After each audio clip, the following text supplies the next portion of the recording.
बिस्मिल्लाहिर्रहमानिर्रहीम इय्याका नअबुदु व इय्याका नस्तईन। स्टूडेंट्स, हमारा चैप्टर नंबर 12 चल रहा है इलेक्ट्रोस्टैटिक्स और हमारा आज का टॉपिक है जी electric flux through a surface enclosing a charge. आज हमने इलेक्ट्रिक फ्लक्स फाइंड करना है एक ऐसी सरफेस से जिसके अंदर क्या इनक्लोज हो, चार्ज इनक्लोज हो। ठीक है, अब हम ये अगर हम इस टॉपिक की बात करें, ये टॉपिक लॉन्ग क्वेश्चन है तो इसको अब हम समझेंगे। पहले इसकी डायग्राम देख लें, डायग्राम से इसकी जो है वो एक्सप्लेनेशन समझ आएगी। अब हम क्या करें, हम कंसीडर करें कि हमारे पास एक चार्ज पड़ा हुआ है, ये हमने पॉजिटिव चार्ज लिया है जिसको हमने क्यू के साथ रिप्रेजेंट किया है। अब माइकल फैराडे ने ये बताया था कि चार्ज के अराउंड जो है वो क्या क्रिएट होता है, इलेक्ट्रिक फील्ड। अब इसके जो है ना अराउंड ये इलेक्ट्रिक फील्ड क्रिएट हो गया है। अब इलेक्ट्रिक फील्ड क्रिएट हो गया और दूसरी बात ये है कि इस चार्ज से इलेक्ट्रिक फील्ड लाइंस निकलेंगी। अब हमें इस बात का पता है कि पॉजिटिव चार्ज से जो इलेक्ट्रिक फील्ड लाइंस होती हैं वो किस तरफ होती है, आउटवर्ड। ऐसे ही इधर से इलेक्ट्रिक फील्ड लाइंस निकल रही है। ये तो आपको चार दिखाएंगे, वैसे इसमें से बहुत सारी इलेक्ट्रिक फील्ड लाइंस जो है अनकाउंटेबल जो है वो निकल रही है। ठीक है, अब हम फाइंड करना चाहते हैं इलेक्ट्रिक फ्लक्स।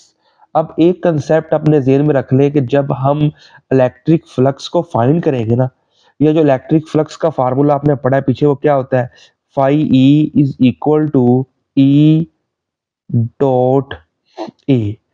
ये फ्लक्स को फाइंड करने का फार्मूला है। अब ये फार्मूला वहां पे एप्लीकेबल होता है जहां पे जो सरफेस है वो फ्लैट होती है। फ्लैट का मतलब सरफेस जो है वो सीधी हो, वहां पे ये फार्मूला लगता है। अब अगर आपके पास कोई कर्व सरफेस हो, जिस तरह इस केस में है, ये स्फीयर है ये वाला, तो ये देखिए सरफेस कर्व है सारी।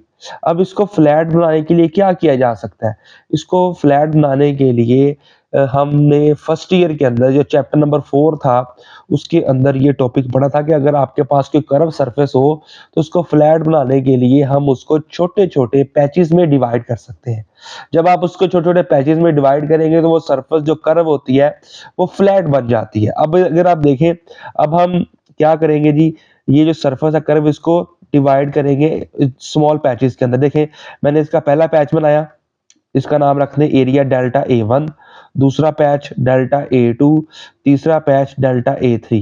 मैं आगे डेल्टा A4 भी आना है, 5 आगे मैंने सारी को डिवाइड कर दिया और आखिर तक हम चले कि जी कहाँ, delta AN।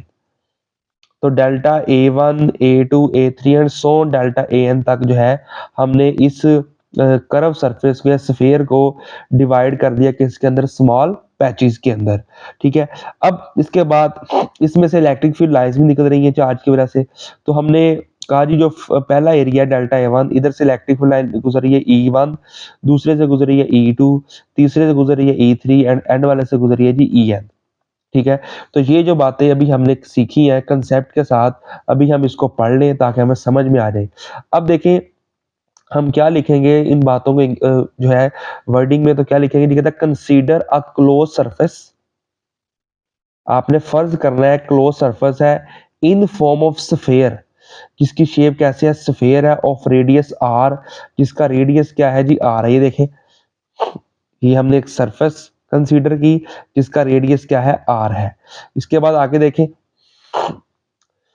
Eight point charge plus Q at its centre, और हमने having a point charge plus Q at its centre, हमने इसके सेंटर में क्या रख दिया, पॉजिटिव चार्ज रख दिया। In order to apply the formula, in order to apply the formula, इस फार्मूले को अप्लाई करने के लिए phi is equal to E dot A, the surface should be flat. Surface को क्या होना चाहिए, फ्लैट होना चाहिए। तो अगर फ्लैट नहीं तो फिर हमने क्या किया, therefore we divided the surface, हमने सरफेस को डिवाइड किया किसके अंदर, इनटू स्मॉल पैचेस, छोटे छोटे पैचेस में डिवाइड कर दिया, of areas delta A1, delta A2, delta A3 so on delta AN। और इससे रिलेटेड जो इलेक्ट्रिक फील्ड लाइंस क्या बनेगी, E1, E2, E3 so on EN are electric intensities of small patches. ठीक है, तो ये देख लें, हमने इसको छोटे छोटे पैचेस में डिवाइड किया और इसके बाद यहाँ से इलेक्ट्रिक फील्ड लाइंस गुजर रही है E1, E2 and so on EN। अब ये इसकी डायग्राम होगी। अब हम आगे जो है इसका मैथमेटिकल वर्क समझते हैं कि आपने मैथमेटिकल वर्क इसका कैसे आपने करना है। ये जरा देखें, मैथमेटिकल वर्क इसका बहुत आसान है। अब आप देखें जो है फ्लक्स का फार्मूला इलेक्ट्रिक फ्लक्स का, वो होता है जी ई डॉट ए। ठीक है, तो हम पहले पैच का फ्लक्स निकालें कि पहले पैच का फ्लक्स क्या होगा, तो वो उसको हम लिखेंगे इसी फार्मूले को देख के, phi E one first patch का फ्लक्स इज इक्वल टू, अब फर्स्ट पैच में से इलेक्ट्रिक फील्ड लाइन गुजरी है ई वन और एरिया क्या है डेल्टा ए वन। ठीक है, अगर आपको नहीं समझ आ रहा तो आप इस डायग्राम को देख लें। इस डायग्राम को आप देख सकते हैं कि ये जो इसका पहला पैच डेल्टा ए वन, इधर से इलेक्ट्रिक फील्ड लाइन गुजरी है ई वन, दूसरा delta A two electric field line गुजरी है ई टू। तो इसी को देखते हुए हमने अब आगे जो है इसको सोल्व करना है। ये देखिए सेकंड पैच का फ्लक्स क्या होगा जी, phi E two is equal to, इसको देखिए लिखें E two delta, second patch क्या है delta A two. Third patch phi E three is equal to E three dot delta A three. अब फोर का आप किसी में आ गया होगा, phi E four is equal to E four delta A four. ठीक है, आगे सिमिलरली हम जाएंगे कहां पे, एन पैचेस, लास्ट वाले पैच की बात करेंगे, उसका फ्लक्स क्या होगा, phi E N is equal to E N dot delta A N. तो अब हमने ये जो फ्लक्स है इसको टोटल करना है कि टोटल फ्लक्स क्या होगा। तो टोटल के लिए हमें पता है हम इन तमाम फ्लक्स को, ऊपर वाले जो फ्लक्स हैं इनको ऐड कर देंगे। Total flux is equal to phi E one plus phi E two plus phi E three plus so on phi E N. ठीक है, अब फाई ई वन की क्या वैल्यू है, ये देखिए ऊपर फाई ई वन की वैल्यू है जी E one dot delta A one, यहाँ पुट कर दें E one dot delta A one. Phi E two की क्या वैल्यू है, ये वाली E two delta A two, put कर दें यहाँ पे। फाई ई थ्री की वैल्यू ये वाली वैल्यू पुट कर दें और plus so on phi E N की वैल्यू है जी E N delta A N. अब अगर आप देखें कि यहाँ पे जो डॉट जितने भी आ रहे हैं इन वैल्यूज में जो डॉट आ रहे हैं इसको खत्म करेंगे। जब डॉट खत्म करेंगे तो कौन सा एंगल आएगा, cos थीटा। तो इसको डॉट खत्म किया तो यहाँ पे cos थीटा आ गया, इधर भी डॉट खत्म किया cos थीटा, इधर भी cos थीटा और लास्ट वाले खत्म किया तो cos थीटा आ गया। अब हम यहाँ पे बात करते हैं एंगल की कि एंगल क्या बनेगा। एंगल को समझने के लिए हम डायग्राम के देखना पड़ेगा। डायग्राम को अब आप देखें कि ये देखें जी इलेक्ट्रिक फील्ड लाइन जो है, अगर आप पहले पैच की बात कर लें डेल्टा ए वन की, तो ये जो है इलेक्ट्रिक फील्ड लाइन जो है ना इसकी डायरेक्शन आउटवर्ड है, बाहर की तरफ। ई वन बाहर की तरफ हो गया। अब जो डेल्टा ए वन है ना ये वेक्टर एरिया है, तो वेक्टर एरिया जो है उसकी डायरेक्शन भी किस तरफ होती है, आउटवर्ड। ये देखें ये डेल्टा ए वन की डायरेक्शन होगी बाहर की तरफ, और इलेक्ट्रिक फील्ड लाइन की डायरेक्शन भी किस तरफ है, ई वन की बाहर की तरफ है। ठीक है, तो अब आप देखें दोनों क्या हो गया, पैरेलल। तो यहाँ पे फिर एंगल कितना बनेगा, 0 डिग्री। तो एंगल कितना बन जाएगा जी, 0 डिग्री। ठीक है, सेकंड पैच में भी ऐसे ही होगा, ई टू बाहर की तरफ और जो डेल्टा ए टू इसका भी एरिया बाहर की तरफ, तो क्या एंगल बनेगा, 0। थर्ड पैच के लिए भी ऐसे होगा, फोर वाले के भी ऐसे होगा, लास्ट वाले के में भी ऐसे ही होगा। मतलब जो एंगल यहाँ पे बनेगा तमाम पैचेस में वो कितना बनेगा, 0 डिग्री। अब यहाँ पुट कर दें, जहां cos थीटा आ रहा है, थीटा की जगह हम क्या पुट करेंगे, 0 डिग्री। तो पुट करें थीटा 0 डिग्री, इधर भी 0, इधर भी 0 और इधर भी 0 डिग्री। तो cos 0 क्या होता है, cos 0 होता है जी 1 के बराबर। तो यहाँ पे हम पुट कर देंगे जो cos 0 है, यहाँ हम क्या पुट कर देंगे जी 1। तो जो चीज 1 से मल्टीप्लाई हो वही आ जाती है। तो क्या आ जाएगा, E1 delta A1 plus E2 delta A2 plus E3 delta A3 plus on En delta AN।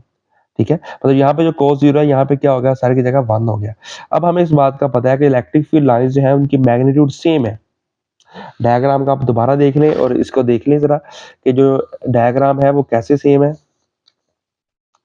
आप इसको देख सकते हैं डायग्राम को, जो डायग्राम है ना यहाँ पे, इसको अगर आप देखें इलेक्ट्रिक फील्ड लाइंस इधर से जो है ना उसको स्फेरिकल फॉर्म में है। इलेक्ट्रिक फील्ड लाइंस E1 इधर तक, इसका रेडियस भी सेम, E2 का रेडियस भी सेम, E3 निकल रही है उसका भी, मतलब आपको पता है स्फीयर के सर्कल में रेडियस सेम रहता है सेंटर पॉइंट से लेके आउटर तक। तो इस वजह से जो इलेक्ट्रिक फील्ड लाइंस है इनकी मैग्नीट्यूड क्या रहेगी जी, वो सेम रहेगी। इस वजह से यहाँ पे जो E1 है ये बराबर किसके होगा, E2 के, E2 बराबर किसके होगा, E3 के, एंड ये सारे बराबर होंगे En के। और ये सारी चीजें, ये सारी जो वैल्यूज है बराबर किसके होंगे, E के। मतलब E1 E2 E3 एंड जो है En वो बराबर किसके होगा, E के। ठीक है, हम इसी को कॉमन कर लेंगे। तो यहाँ पे E1 जहाँ पे है, जहाँ पे E2 है, जहाँ पे E3 है, जहाँ पे En है, वहाँ हम क्या पुट करेंगे, E पुट करेंगे। तो देखो सारी जगह हमने क्या पुट कर दिया, E1 की जगह पे E, E2 की जगह पे E, E3 की जगह पे E और En की जगह पे E। अब आप इसमें देखें क्या चीज कॉमन आ रही है, इसमें E कॉमन आ रहा है। तो नेक्स्ट स्टेप में देख लें,